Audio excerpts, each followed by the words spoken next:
ಎಲ್ಲರಿಗೂ ನಮಸ್ಕಾರ.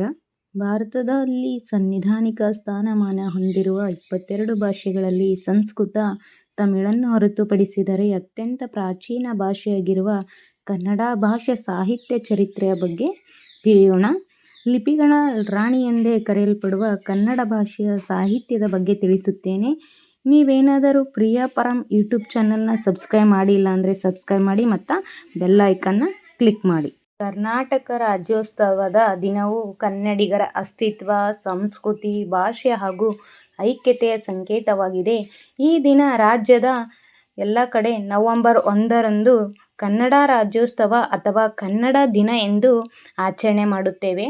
1956ರ ನವೆಂಬರ್ 1ರಂದು ಮದ್ರಾಸ್, ಮುಂಬೈ, ಹೈದರಾಬಾದ್ ಪ್ರಾಂತ್ಯದ ಕನ್ನಡ ಮಾತನಾಡುವ ಪ್ರದೇಶಗಳು ವಿಲೀನಗೊಂಡು ಮೈಸೂರು ರಾಜ್ಯ ಉದಯವಾಯಿತು.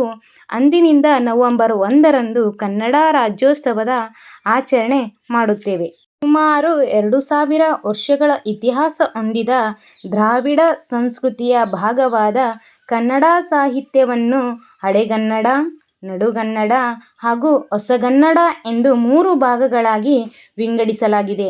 ಕ್ರಿಸ್ತಪೂರ್ವ 3ನೇ ಶತಮಾನದಲ್ಲಿ ಬ್ರಹ್ಮಗಿರಿಯಲ್ಲಿ ಕೊರೆಯಲಾದ ಅಶೋಕನ ಪ್ರಾಕ್ತನ ಶಾಸನದಲ್ಲಿ ಇಸಿಲ ಎಂಬ ಕನ್ನಡ ಪದವಿದೆ. ಇಸಿಲ ಎಂದರೆ ಕೋಟೆಗಳ ನಾಡು ಎಂದರ್ಥವಾಗುತ್ತದೆ. ಇದು ಎಸಿಲ್ ಎಂಬ ಕನ್ನಡ ಪದ ಎಂದು ವಿದ್ವಾಂಸರಾದ ಡಿ.ಎಲ್. ನರಸಿಂಹಾಚಾರ್ಯ ಅವರ ಸಂಶೋಧನೆಯಿಂದ ತಿಳಿದುಬಂದಿದೆ. ಕ್ರಿಸ್ತಪೂರ್ವ 2ನೇ ಶತಮಾನದಲ್ಲಿ ರಚಿತವಾದ ಆಕ್ಸಿಡೆಂಕಸ್ ಎಂಬ ಗ್ರೀಕ್ ನಾಟಕದಲ್ಲಿ ಕನ್ನಡ ಪದಗಳ ಬಳಕೆ ಆಗಿದೆ ಎಂದು ಗೋವಿಂದ ಪೈ ಹೇಳಿದ್ದಾರೆ. ಈ ಕಾಲದಲ್ಲಿಯೇ ಭಾರತಕ್ಕೆ ಬಂದಿದ್ದ ಟಾಲೆಮಿ ಎಂಬ ಗ್ರೀಕ್ ಪ್ರವಾಸಿಗ ಕನ್ನಡ ನಾಡಿನ ಬಂದರುಗಳ ಹಾಗೂ ಕೆಲವು ಪ್ರದೇಶಗಳ ಬಗ್ಗೆ ತನ್ನ ಬರಹಗಳಲ್ಲಿ ತಿಳಿಸಿದ್ದಾನೆ. ಕ್ರಿಸ್ತಶಕ 1ನೇ ಶತಮಾನದಲ್ಲಿದ್ದ ಶಾತವಾಹನರ ರಾಜನಾದ ಹಾಲನು ತನ್ನ ಗತಸಪ್ತಶತಿ ಎಂಬ ಪ್ರಾಕೃತ ಕಾವ್ಯದಲ್ಲಿ ಪೊಟ್ಟ, ತುಪ್ಪ, ಪೋಡೆ, ತೀರ್ ಮೊದಲಾದ ಕನ್ನಡ ಪದಗಳನ್ನು ಬಳಸಿದ್ದಾನೆ ಎಂದು ಗೋವಿಂದ ಪೈ ಹೇಳುತ್ತಾರೆ. ಕನ್ನಡ ನಾಡಿನಲ್ಲಿ ಸಹಸ್ರಾರು ಸಂಖ್ಯೆಯ ಶಾಸನಗಳು ದೊರಕಿವೆ.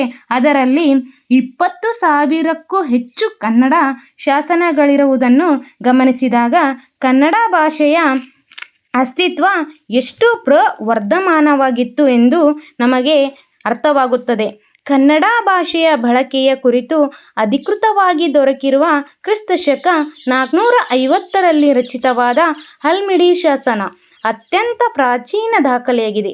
ಇಂದಿನ ಹಾಸನ ಜಿಲ್ಲೆಯ ಬೇಲೂರು ತಾಲೂಕಿನ ಹಲ್ಮಿಡಿ ಗ್ರಾಮದಲ್ಲಿ ದೊರಕಿರುವ ಈ ಶಾಸನ ಅಳಕದ ನಂದನ್ ಎಂಬ ದೊರೆ ವಿಜಯರಸನ್ ಎಂಬ ವ್ಯಕ್ತಿಗೆ 2 ಗ್ರಾಮಗಳನ್ನು ಉಡುಗೊರೆಯಾಗಿ ಕೊಟ್ಟುದನ್ನು ತಿಳಿಸುತ್ತದೆ. ಹೀಗಾಗಿ ನಾವು ಹೆಮ್ಮೆಯಿಂದ ನಾನು ಕನ್ನಡಿಗ ಎಂದು ಹೆಮ್ಮೆ ಭಾವದಿಂದ ನಾನು ಹೇಳಕ್ಕೆ ಇಷ್ಟಪಡ್ತೇನೆ. ಹಾಗೂ ನಿಮಗೆಲ್ಲರಿಗೂ ಕರ್ನಾಟಕ ರಾಜ್ಯೋತ್ಸವದ ಶುಭಾಶಯಗಳನ್ನು ತಿಳಿಸುತ್ತೇನೆ. ಎಲ್ಲರಿಗೂ ಧನ್ಯವಾದಗಳು.